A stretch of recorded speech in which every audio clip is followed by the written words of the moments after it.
Oferecimento SP Security. Segurança inteligente para o seu lar. Proteja sua família e fortaleça seu condomínio com tecnologia de ponta. Acesse spsecurity.com.br e descubra como transformar a segurança da sua casa.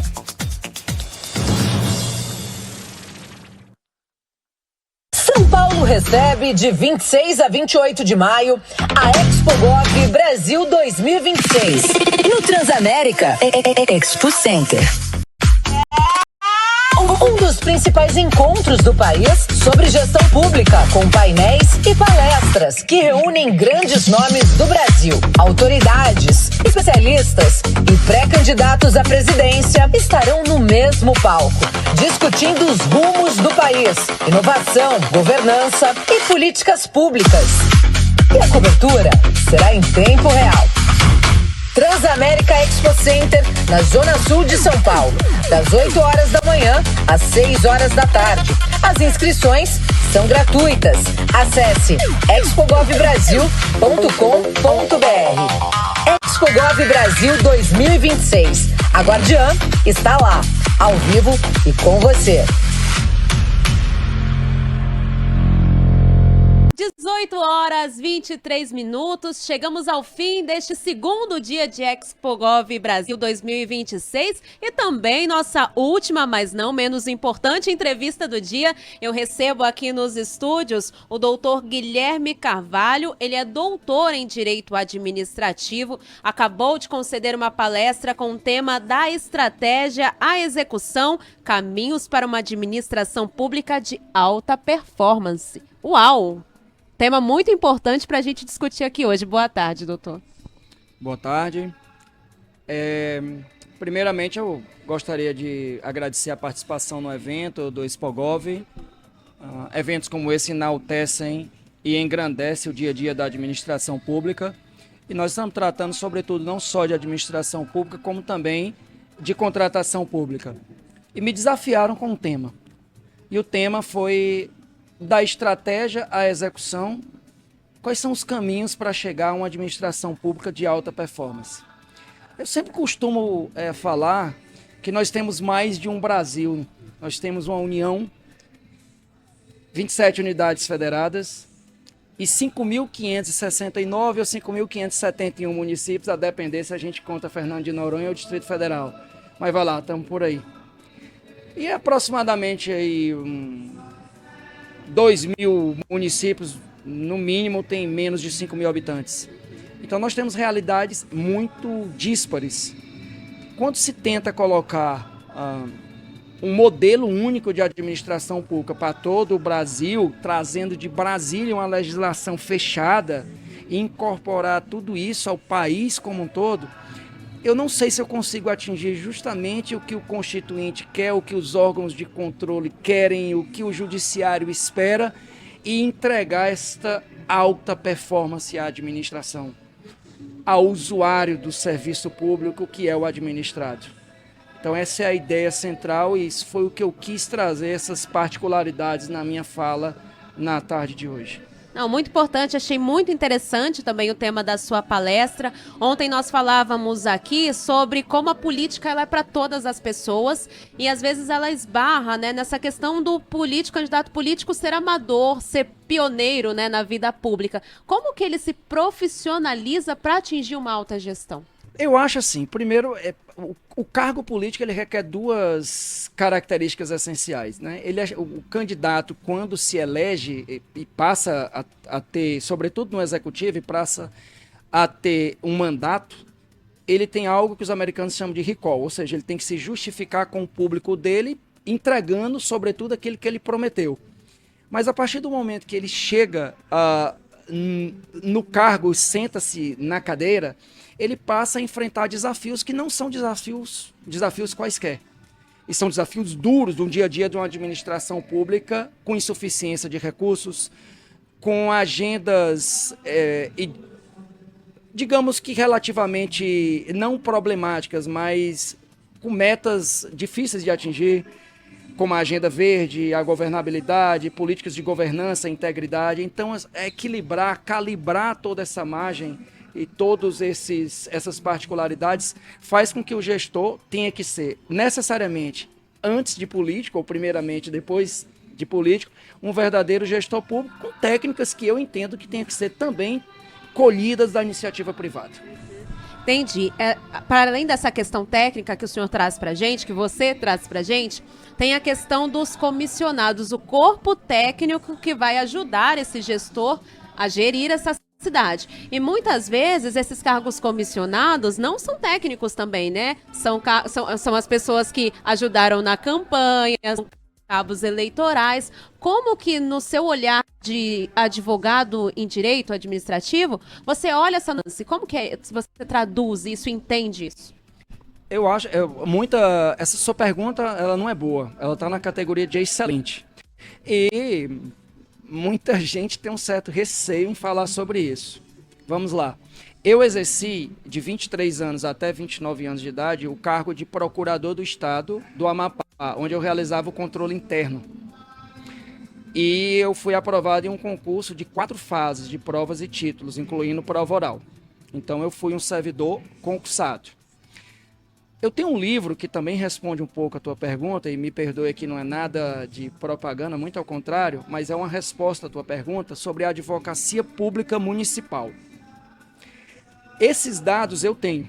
Eu não tenho os dados de comissionados no país todo e eu acredito que ninguém tenha. Nós somos um país precário em dados, muito precário em dados. E mais de 70% dos municípios do Brasil não têm procuradoria. Então são ou comissionados ou escritórios contratados. Então a espinha dorsal da estrutura jurídica de um município, ela inexiste. Os estados, o Distrito Federal e a União são obrigados a terem. Quanto aos comissionados, se você olha uma realidade de estados do Nordeste, aqui cito o exemplo, eu sou natural do Piauí, o Piauí tem 224 municípios. Não se sabe a quantitativo de cargos comissionados. Mas nós não temos uma cultura, sobretudo no Norte e no Nordeste, de servidores de carreira. E a Constituição determina isso.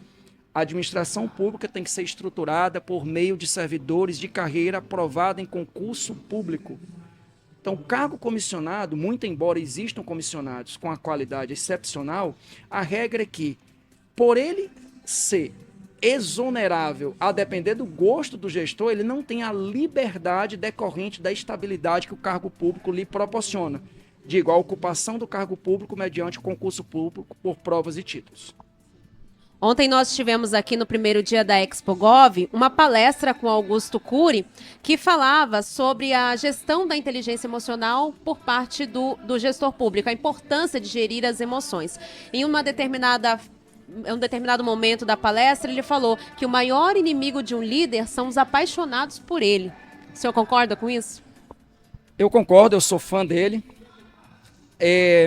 Eu fiz 2 cursos, Direito e Administração. Então, eu gosto de administração e trazer essas ideias para o direito.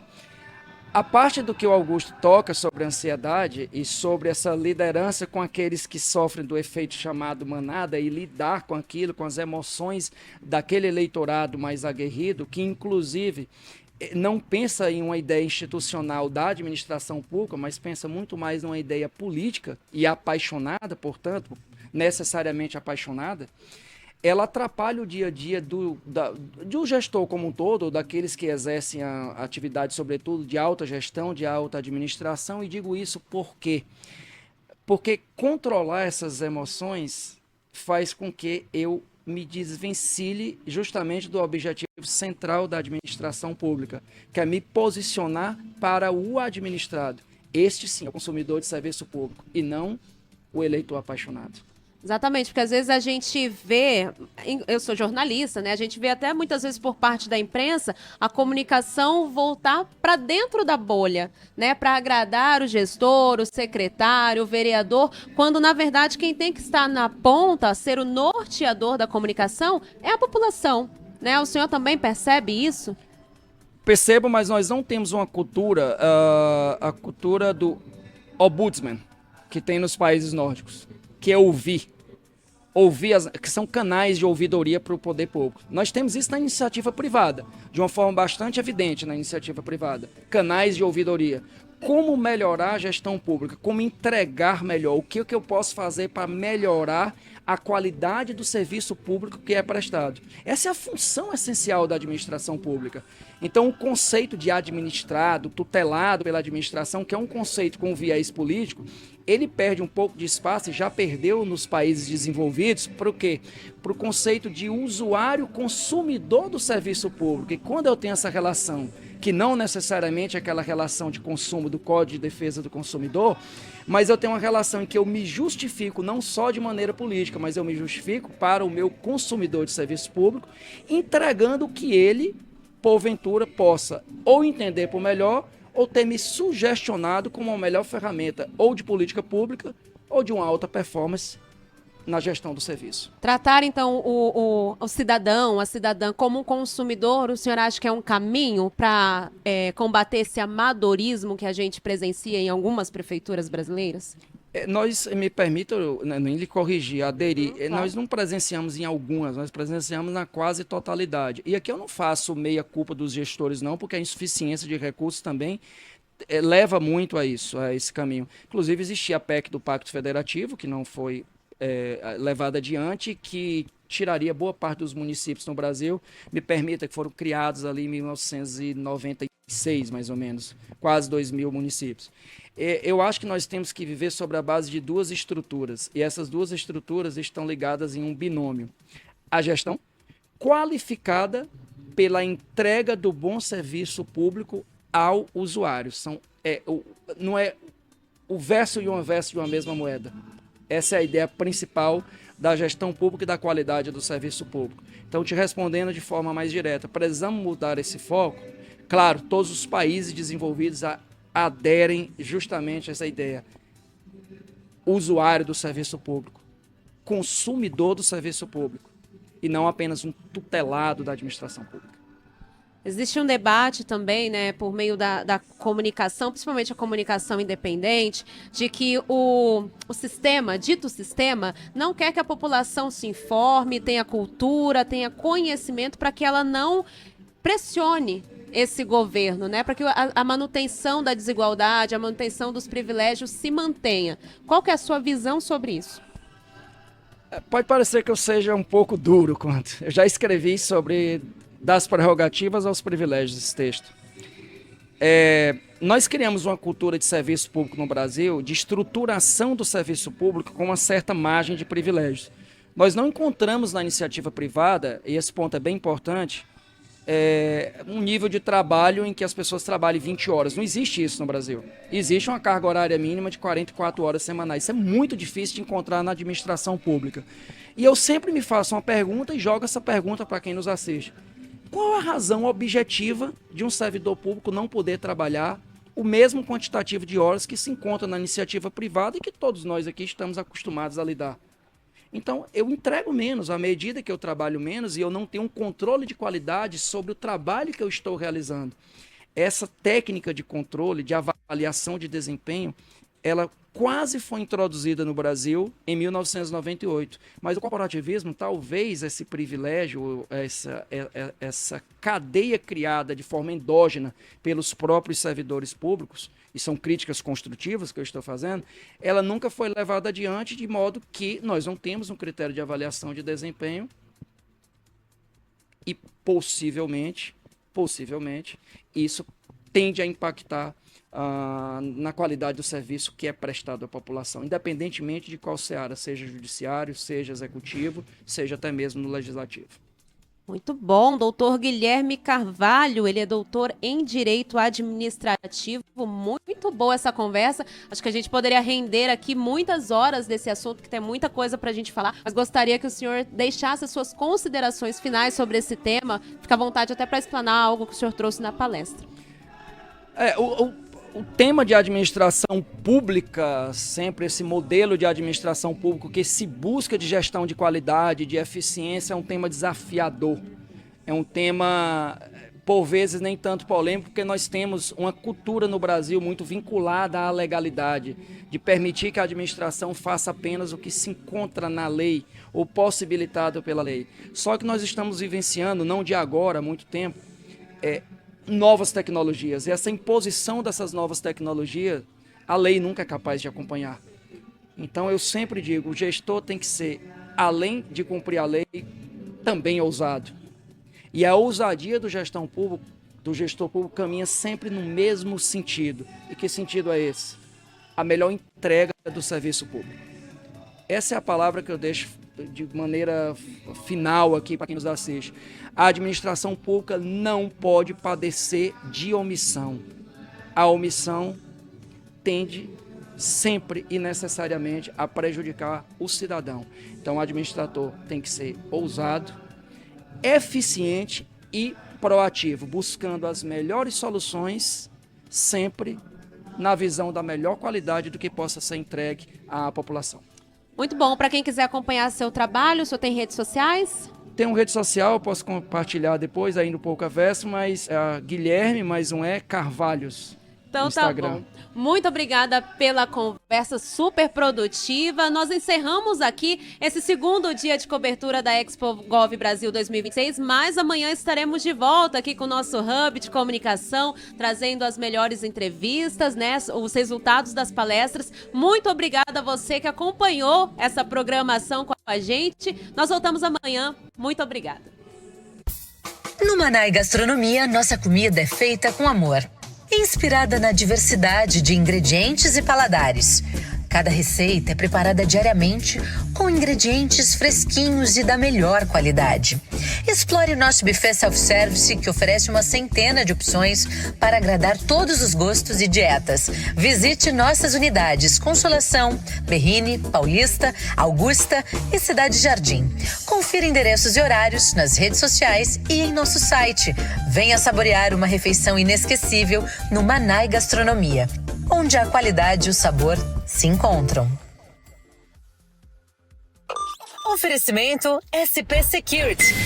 Segurança inteligente para o seu lar. Proteja sua família e fortaleça seu condomínio com tecnologia de ponta. Acesse spsecurity.com.br e descubra como transformar a segurança da sua casa.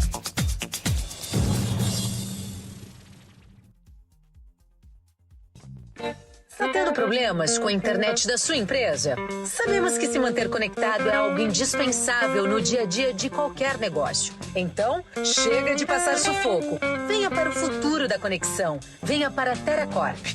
Nascemos com a missão de prover à sua empresa uma conexão com alto desempenho e estabilidade para atender a todas as suas necessidades na hora de navegar em diversas plataformas. Com soluções inovadoras e especializadas, a TerraCorp está pronta para conduzir a sua empresa para as alturas. Não espere mais. Entre em contato conosco agora mesmo ligando para o 011 3192 1919 ou visite o nosso site em terracorporation.com.br. TerraCorp, soluções em tecnologia para o seu sucesso. Quer estar sempre atualizado com o que acontece na sua região? É fácil. Escaneie o QR Code na tela e conecte-se ao conteúdo exclusivo de A Guardiã da Notícia. Jornalismo regional, informações em primeira mão e as músicas que você ama ouvir. Sintonize também na rádio FM 82.3 ou acesse pela web. Tudo isso na palma da sua mão, a qualquer hora, em qualquer lugar. Grupo A Guardiã, conectando você ao futuro.